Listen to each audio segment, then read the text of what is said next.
Estamos con Rafael Morales Astola, con quien he tenido el privilegio de entrevistar. Me parece que fue hace 2 años o el año pasado, Creo creo. que fue este año, Creo en abril, ¿no? No, creo que fue en el encuentro de educación a distancia. Ah, es verdad, el año cierto, pasado. cierto, cierto.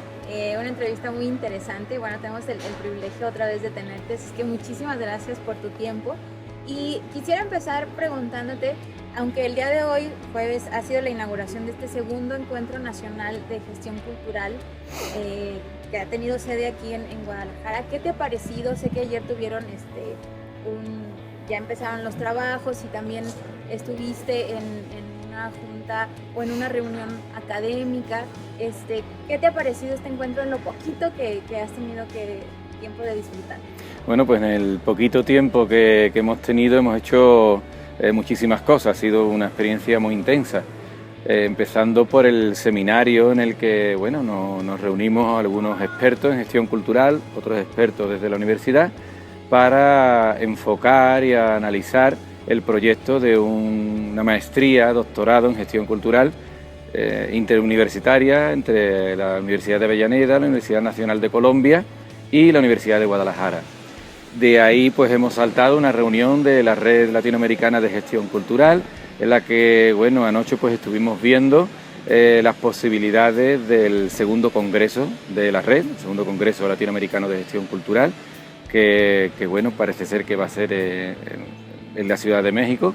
Y bueno, ya ha sido empezar hoy con la inauguración y aparte del momento emocionante en el que se le ha dado el pistoletazo de salida al Congreso, con la presencia de la banda de música y con, no sé, más de 400 congresistas, ¿no? Venido, parece ser que todas las partes de la República, pues bueno, ha venido luego un panel tremendamente interesante sobre, se puede decir, los derroteros de la gestión cultural en torno a los temas grandes de este Congreso, la diversidad, tradición e innovación.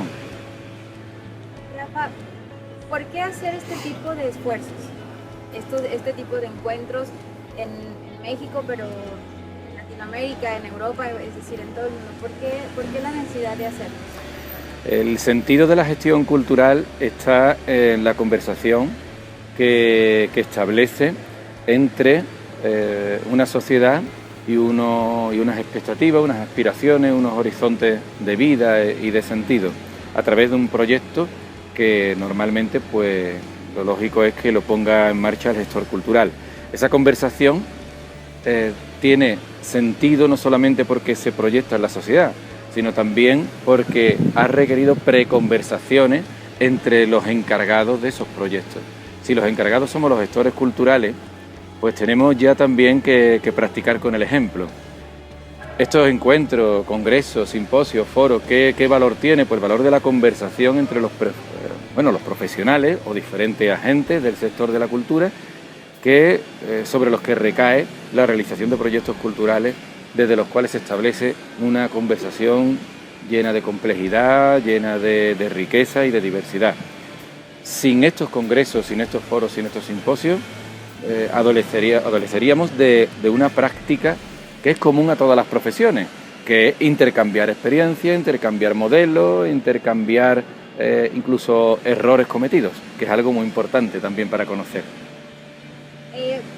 Tú nos acompañas desde la Madre Patria, vienes de la Madre Patria, España, y bueno, has tenido oportunidad de visitar México.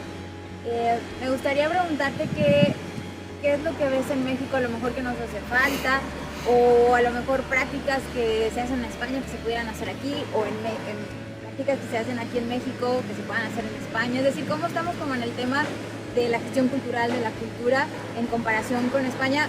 Siempre lo digo entendiendo que cada país tiene contextos distintos, realidades diferentes, pero que creo que hay siempre un punto en donde se pueden encontrar. Bueno, yo quiero primero matizar un poco lo de la madre patria. Es una paradoja, madre y patria, pues es una cosa o es otra, y yo estoy en la línea de que yo prefiero hablar de matria y prefiero el concepto de madre, de maternidad y de lo femenino para cualquier cosa que tenga que ver con la convivencia entre identidades, entre diferentes culturas y diferentes formas de vida, ¿no? Pero yo creo que también además es importante reivindicar, y yo como español lo reivindico, que no haya una jerarquía de madre o padre e hijo, sino más bien una igualdad en la fraternidad y en el deseo de igualdad y de justicia, esos grandes valores sobre los que se constituye cualquier horizonte democrático y de respeto mutuo, ¿no? Empezando por ahí, ¿no? Y diría incluso que no me importaría que se reemplazara directamente en España el 12 de octubre como Día de la Hispanidad o de América o lo que sea, y que se sustituyera pues a lo mejor por el 19 de marzo, que fue la Constitución de 1812, donde se hizo un reconocimiento explícito a todos los ciudadanos, tanto españoles como los ciudadanos de lo que entonces eran las Españas, que es lo que constituye hoy América, ¿no? Eso por un lado, ¿no? Por otro, en lo que me preguntas de diferencias o similitudes entre procesos culturales y procesos de gestión cultural entre España y México, bueno, a medida que voy viniendo más veces tengo, se puede decir, un retrato más cabal de lo que aquí sucede, de lo que aquí hay, ¿no?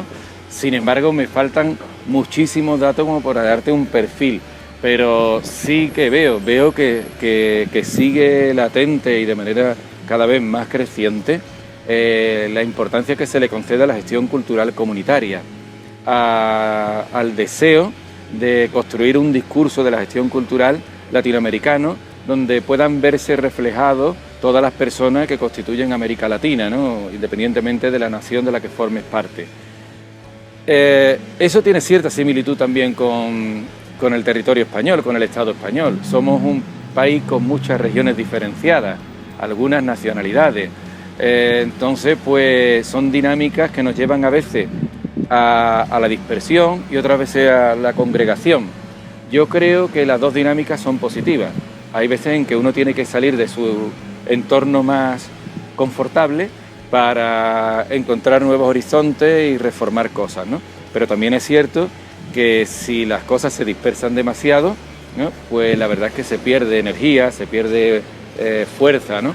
Y yo creo que, bueno, yo siempre he creído que la unidad en la diversidad, que además es el ideal de la Unión Europea, el ideal en la universidad es un ideal que lo podemos compartir en general, tanto los españoles como en México, ¿no? Porque estoy seguro que también en México los estados de la República son muy diferentes entre sí y las situaciones socioeconómicas, socioculturales, educativas son muy diferentes. Entonces yo creo que podemos enseñarnos mutuamente experiencias de casos donde se vea la necesidad de dinámicas de conversación y de respeto mutuo en la diferencia. Yo creo que ahí podemos aprender mucho mutuamente.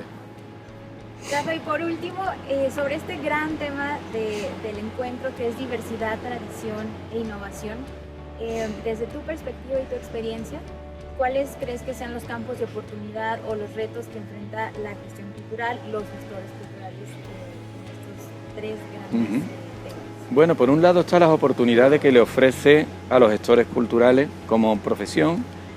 Por otro lado, está también las oportunidades que ofrece a las propias comunidades, a las propias personas, ¿no?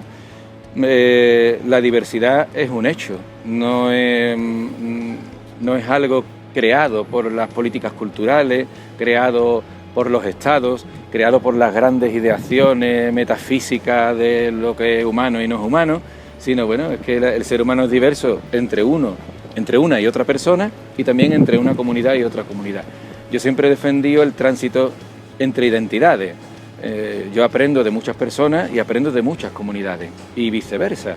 Y creo que esas son las dinámicas de aprendizaje mutuo que de verdad son las que siguen haciendo que pervivan las diferencias, a pesar de que sea una diferencia, bueno, que busca al otro. Que buscar al otro también acaba siendo un buscarse a sí mismo y no encontrarse con uno mismo, ¿no? Eso por un lado. Por otro, tradición e innovación parecen términos contrapuestos, pero no lo son. Si supiéramos de alguna manera, o si pudiéramos demostrar de alguna manera que hay una tradición que se repite exactamente igual hoy que hace 5, 10, 20 años o siglos, podríamos decir efectivamente la tradición es estar quieto y la innovación es estar moviéndose o moverse, ¿no? Creo que no es así. La tradición está sujeta a evolución y hay muchos elementos de la innovación que sin duda alguna se inspiran en la tradición. Hay ejemplos por doquier, ejemplos de microcultura, ejemplos de macrocultura, de microcomunidades, de macrocomunidades, de pequeñas comunidades de personas y civilizaciones de gran proyección demográfica, hay ejemplos continuos. Entonces, unir tradición e innovación me parece acertado. El tema es ¿para qué? ¿Con qué sentido? Bueno, si el sentido es para que de la diversidad fundada sobre la tradición y sobre las potencialidades de la innovación se genere un discurso de fraternidad, igualdad, libertad, donde seamos más libres, donde seamos más cada uno tal como es uno mismo, sabiendo que, como dice mi profesor Manuel Ángel Vázquez Medel, no somos nunca uno mismo del todo, aunque no podemos ser otra cosa que uno mismo, pero no somos uno mismo solamente del todo. ¿Por qué? Porque de nuestra voz surgen voces de otros, voces de personas muy cercanas a nuestro presente más inmediato y voces que vienen de pasados muy remotos, que a través de la educación, de tradiciones, de formas de vida, pues nos ha llegado y a través de nuestro cuerpo, de nuestra voz, se expresan y se proyectan, ¿no? Entonces, si es para tomar conciencia de ello, para ser más libres, para ser más críticos, para ser más uno mismo, sabiendo que ese uno mismo está relacionado con los demás, estupendo, ¿no? Y en esa línea, además, yo creo que es por donde va, entiendo, un congreso como el que estamos viviendo en estos días. Rafa, muchísimas gracias por tu Gracias tiempo. a vosotros. Siempre disfruto mucho entrevistarte y esperamos tenerte nuevamente en Guadalajara. Muy bien, el privilegio, que conste, ha sido mío, por segunda vez. Gracias.